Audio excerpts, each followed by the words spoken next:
ప్రవీణ్ పగడాల గారు చనిపోయారు కదా. ఈరోజు ఎవరు స్పందించరు. స్పందించకండి.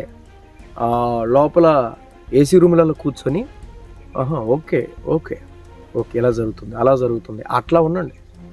మంచిదండి, చల్లగాలికి ఏసీ చల్లగాలికి హ్యాపీగా ఉంది. కానీ ఈరోజు అది మనం కాదు కదా, అది మన సంఘస్థుడు కాదు కదా, లేకపోతే మన చుట్టూ ఉండేవాళ్ళు కాదు కదా. బాగుంటుందండి, స్పందించబోకండి. మీ దగ్గరకు వచ్చేదాకా వెయిట్ అండ్ సీ అంటారు, అంతే, ఏం లేదు. అప్పుడు వరకు సైలెంట్ కూర్చొని చూస్తూ ఉండండి. ఏమండి, ఈరోజు ఒక సేవకుడికి ఆపద వస్తే చల్ల కూర్చొని ప్రతి సేవకుడు హ్యాపీగా ఎంజాయ్ చేస్తున్న సేవకుడిని ఏమని చెప్పాలండి మనం? ఏంటి వాళ్ళ కెమెరాలు లేవా? వాళ్ళ చుట్టూ వాటి కోసం పనిచేసే ఎంప్లాయీస్ లేరా?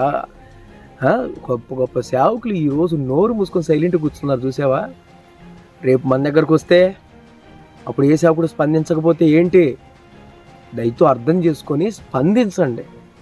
దేవుని సేవకులు చనిపోతున్న ఈ తరుణాలలో, ఈ యొక్క అపవాది సంబంధమైన వ్యక్తులు చెలరేగుతున్న టైంలో పేరు పొందిన సేవకులు మాట్లాడండి, కొద్దిగా స్పందించండి, ముందుకు రండి, గలాలు ఎత్తండి, బయటికి రండి. ఎంతకాలం ఏసీ రూమ్లో కూర్చుంటారు? ఆ ఏసీ రూమ్లో పాడవును కాక బయటికి రండి. ఫస్ట్ బయటకు వచ్చి కొద్దిగా మాట్లాడండి. ఈరోజు అసలు ఆ హాస్పిటల్ దగ్గర చాలామంది సేవకులు బయటకు వచ్చి మాట్లాడుతున్నారు, చూసారా? వాళ్ళ మీద ప్రత్యేకమైన కృప దేవుడు అనుగ్రహించుగాక. మాట్లాడకుండా ఇంకా ఎన్ని రోజులు ఉంటారండి? నిలబడండి, రండి బయటికి.